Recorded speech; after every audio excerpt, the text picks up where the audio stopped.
Hello everybody, and good afternoon. This is Jacob Shar, and here is my video on globalism in my community of Easton, Pennsylvania. Now, one of the first things that I noticed when I moved into Easton was that I had a church on the corner of my street. It's an older building. It's quite nice looking. And, it did standard church things, like having worship services at 10 a.m. on Sundays. There's Sunday school. It was filled with an aging, mostly Caucasian congregation. Nothing special. But about a year ago, something changed in my community. You see, a number of Spanish people in my neighborhood decided to contact my pastor, Pastor Joe, and ask if they could have a separate service. And he said yes. So now, at my church, Christ United Methodist Church, there's a Spanish service that happens twice a week for those who aren't primarily English speakers. They've got their own pastor. They have their own lessons. They just wanted the space to use the building. And so he granted it to them. Now, unfortunately, I'm not a Spanish speaker, so I wasn't able to really go or understand what was going on. But I do know that other than just meeting twice a week, they also have their own radio station now, so that they can reach a larger congregation, despite lacking their own building or anything. And that is really cool, because they can spread about their beliefs in their own native tongue, preserve their culture, and, not have everything get whitewashed, so to speak. Now, churches are not the only place where I can see the emergence of Hispanic culture around in my neighborhood. There's also just the local store, Easton Food Markets. Now, it looks like your fairly standard market when you're looking from the front. It's got fresh meats, a deli, fruits and vegetables, dairy, bakery, all that jazz. But one of the first things you'll notice when you go inside is that they got snacks for all different sorts of people. Yeah, you got your potato chips, or your standard everyday snack foods. Then you've got pork rinds for those of a more southern bent, and plantain chips, which, from what I understand, is pretty common snack for people of Spanish descent, which is pretty neat, and that it's all just together, nonchalantly. And it's not just the snacks. You also see it in the desserts, where you've got, like sugared tortillas right next to some spiced wafers, or Keeblers flanked by Maria, and just this continuing just intermingling of foods of these two different ethnicities. Now, the bread aisle has stuff for both Eurocentric culture and Spanish culture, but they're rather far separated. So, here we can see, standard, normal, everyday bread.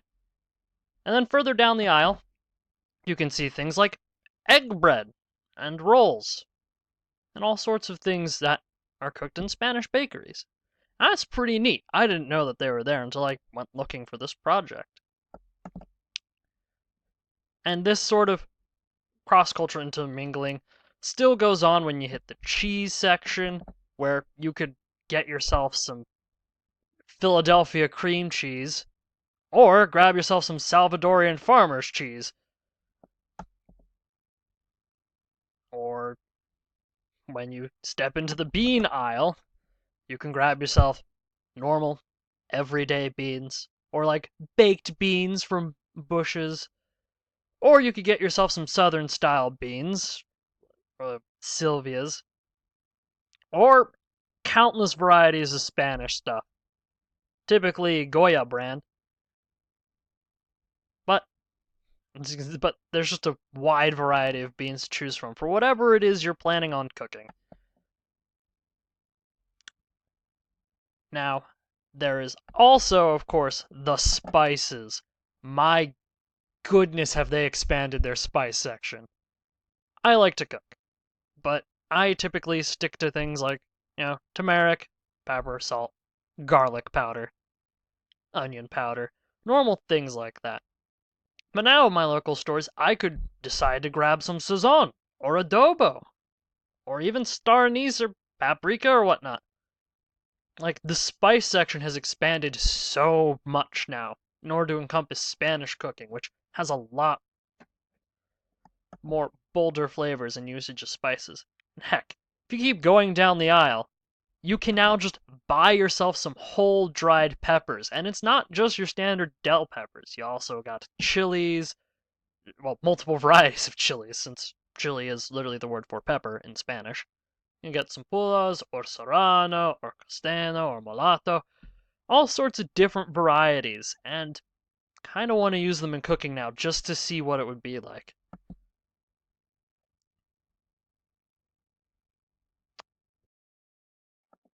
Now, my family also is a pretty nice blending going on of the two cultures, as you're about to see.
Alright.